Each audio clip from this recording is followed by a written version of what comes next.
norme su certe questioni non si può scherzare.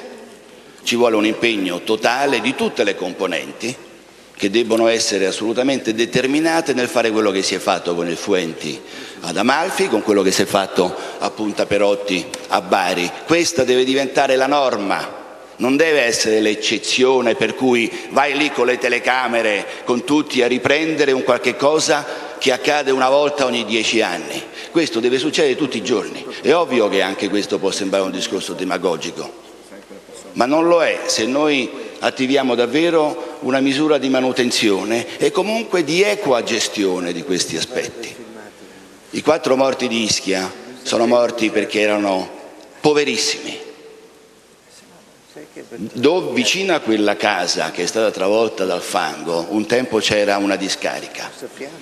Quella famiglia viveva di quello che c'era dentro quella discarica e per stare vicino al luogo di lavoro si erano costruiti questa casa abusiva. Possiamo condannarli e biasimarli? Credo proprio di no. Altre sono le strade che gli dobbiamo garantire. Concludo, anche se mi sarei voluto divertire a parlare delle autostrade, visto che in questi 4-5 anni sono stato criticato per le mie proteste sulla gestione delle società autostrade in certi momenti dell'anno. Mi hanno detto che faccio grida manzoniane, mi hanno dato del demiurgo. Io che cosa dicevo? Spendete i soldi dei vostri guadagni anche per fare la manutenzione di queste autostrade. Oggi, per una vicenda che ovviamente non posso e non voglio commentare, di carattere squisitamente economico, scopriamo che sono stati fatti, mi pare, 17 miliardi di euro di profitti e spesi 3 miliardi di euro per investimenti e manutenzione. Allora, credo che forse spendendo qualche milioncino di euro per usare spazzaneve e per dare informazioni agli automobilisti un pochettino più precise, magari anche con qualche telecamerina, probabilmente i profitti sarebbero sempre tantissimi, ma certamente avremmo un servizio pubblico degno di questo nome. Mentre invece, per l'aspetto più politico, dove va la protezione civile italiana, anche qui credo che sia doveroso dire un'ultima parola, ma anche qui credo che molto di più delle chiacchiere continui i fatti. A prescindere dalle 2 medaglie d'oro, dai risultati che sono stati conseguiti questi anni, come diceva il poeta ai posteri, l'ardua sentenza. Ma andiamo a vedere un attimo quello che è successo nel paese più moderno e meglio organizzato del mondo, Stati Uniti d'America. Sapete tutti quello che è successo alla fine dello scorso mese di agosto. Sapete tutti che si sapeva perfettamente che stava arrivando un uragano, sapete tutti che c'era uno studio preciso che diceva quello che sarebbe successo nel caso dell'arrivo di un uragano. È stato pubblicato ieri sul sito del governo degli Stati Uniti il rapporto sull'uragano Katrina, redatto da un comitato indipendente del Senato, che titola Una nazione ancora impreparata. E vi leggo solo l'agenzia di stampa, il lancio di stampa che è uscito quando appunto il New York Times ha scritto il primo articolo sui risultati di questo rapporto pochi giorni fa. Il titolo mi pare che sia già più che sufficiente. USA, è un'ANSA, Katrina, inchiesta del Senato, raccomanda l'abolizione della FEMA, che è, o forse era, l'Agenzia federale per la gestione delle emergenze degli Stati Uniti d'America. L'inchiesta del Senato è stata lanciata dopo la risposta tardiva e inadeguata delle autorità federali all'uragano Katrina. Il rapporto, in fase di pubblicazione, è stato comunque fatto conoscere poche ore prima di una missione di George Bush in alcune zone colpite. Il documento contiene 86 proposte di riforma specifiche e denuncia per l'agenzia FEMA anni di leadership inadeguata e di finanziamenti insufficienti. L'inchiesta constata che gli Stati Uniti restano impreparati a una catastrofe delle dimensioni di Katrina e suggerisce anche un riesame del Dipartimento della Sicurezza Interna, da cui l'Agenzia federale dipende.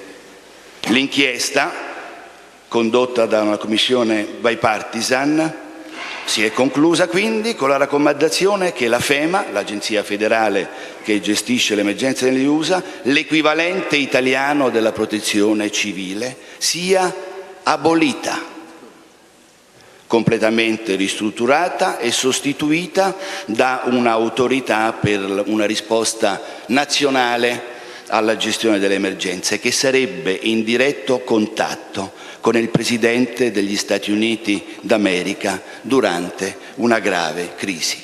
Fatti e non parole, e credo che chi si accinge a governare questo Paese debba ricordarsi non solo delle elezioni italiane, ma soprattutto delle elezioni estere, soprattutto quando queste elezioni provengono non da paesi che noi consideriamo in modo improprio in via di sviluppo, ma da paesi ai quali noi guardiamo come fra i paesi più tecnologicamente, scientificamente, culturalmente forse organizzati. Grazie a tutti.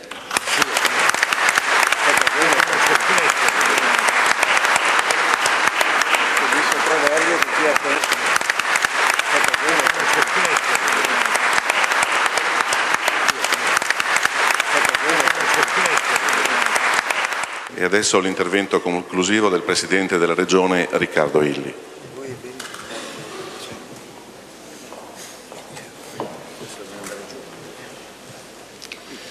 Buongiorno a tutti, io voglio per prima cosa ringraziare